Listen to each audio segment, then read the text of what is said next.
بسم الله الرحمن الرحیم.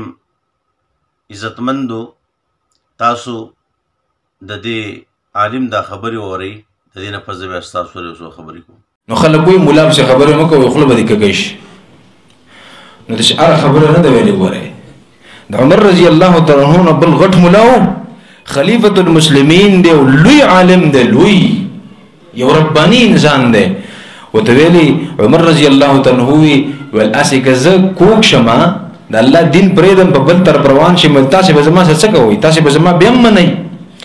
یو سړي پسې توره ویسته، ویل د الله په ذات مې دې قسم وي، په هغه ذات مې دې قسم وي چې محمد صلی الله علیه وسلم یې په حق رالیږلی، که ته کوږ شوې په دې توره به دې سیده کوم، ته لاس وکړي.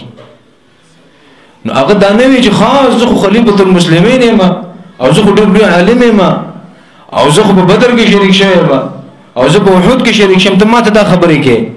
ویل شکر دی چې د الله په پیغمبر په امت کې داسې خلک دی چې کله زه کوږ شم نو ما سیده کوي. داسې خلک خدای پیدا کړی. نو ملا صاحب کار څه وایي؟ بس موږ به چې ټیک وایي. نه نه، د تپوس حق ما او تا ته حاصل دی، د دلیل د تپوسلو حق ما او تا ته حاصل دی چې مولوي صاحب مسله دې بیان ده، خو ما ته به دلیل هم وګورئ. بې دلیل خبرې زه چا نه منم. ابوبکر صدیق رضی الله تعالی عنہ خلیفه شو، اولنی تقریر دا وکړو چې ایها الناس، ای خلکو، اطیعونی ما اطعت الله فیکم، په تاسې باندې زما تابعداري تر هغه وخته پورې لازم ده تر څو چې زه د الله په تابعدارۍ کې یم. ګورئ، خو چې کله د الله د تابعدارۍ نه زه ووتم که نه، فلا طاعة لی علیکم، بیا ګورئ زما منل په تاسې فرض نه دي، زما منل په تاسې لازم نه دي. بیا چې ابوبکر دا خبره کوي نو بل به کوم غټ مولایي چې هغه وایي ته به ما پسې خبرې نه کوې، بلکل به کوم.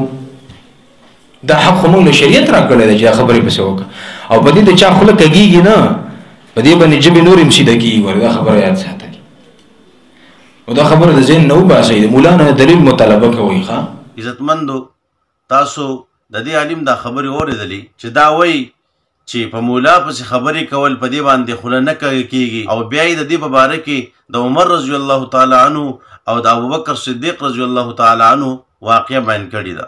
نو بالکل په مولا پسې خبرې کول په دې باندې چا خوله کېږي نه، خو تا چې د عمر رضی الله تعالی عنه او د حضرت ابوبکر صدیق رضی الله تعالی عنه کوم واقعه بیان کړې ده، نو په دغه کې چا په مولا پسې خبرې نه دي کړي او نه چا په یو عالم پسې خبرې کړي دي، بلکې د دلیل د مطالبې خبره تا وکړه. نو هغه سیستم مه جوړوه چې وهم دې کم ځای او ډب دې کم ځای کوي. یعنی د دلیل مطالبه کول په دې باندې نه چا خوله کېږي او نه دا ناروا کار دی، بلکې د دلیل مطالبه د یو عالم نه او د یو مولا نه کولی شي. خو ته وایې چې په مولا پسې خبرې کول یعنی دا غلط نه دي، صحیح دي، او بیا ته د دلیل مطالبې خبره کې. نو چا د دلیل د مطالبې نه خلک منع کړي دي، یا چا ویلي چې د یو عالم نه د دلیل مطالبه نشي کولی؟ زمونږ ستا سره اختلاف په دې کې نشته دی چې د یو عالم نه د دلیل مطالبه کولی شي او که نشي کولی، خو زمونږ ستا سره په دې خبرې کې 100% اختلاف دی چې څوک په عالم پسې خبرې کوي. ستا دا خبره خو بیا غلط خلک دا په دلیل کې نیسي، د دې نه بیا دا فایده اخلي چې هر په عالم پسې خبرې کولی شي، په ملا پسې خبرې کولی شي، په دې کې څه ګناه نشته دی. دلته په عالم پسې مونځ وکړي، بهر به پسې ردي بدي وي، بهر به پسې خبرې کوي، او دا بعضې خلک چې په عالمانو پسې کنځلې کوي، دا ردي بدي وي، دا غلطې خبرې پسې کوي. نو بس دغه خلکو له خو تا یو دلیل وکتو، دغه خلکو ته خو تا لاره هواره کړه چې بس کوئ، په دې کې څه نشته دی. بیا درته ویم چې د دلیل مطالبه ځان نسیز دی، په عالم پسې خبرې کول ځان نسیز دی. نو د دلیل مطالبه بالکل صحیح ده، خو په ملا پسې او په عالم پسې خبرې کول، په هغوی پسې بکواس کول، نو دا چې کوم دی غلط کار دی، او تا دغه غلط خلکو ته چې کوم دی په دې کې لاره هواره کړې ده.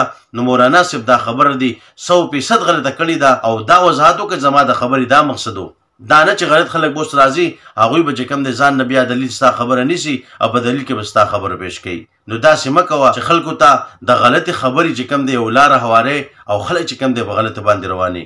الله رب عزت د علماو قدر زموږ په زړونو کې پیدا کړي. وما علینا الا البلاغ.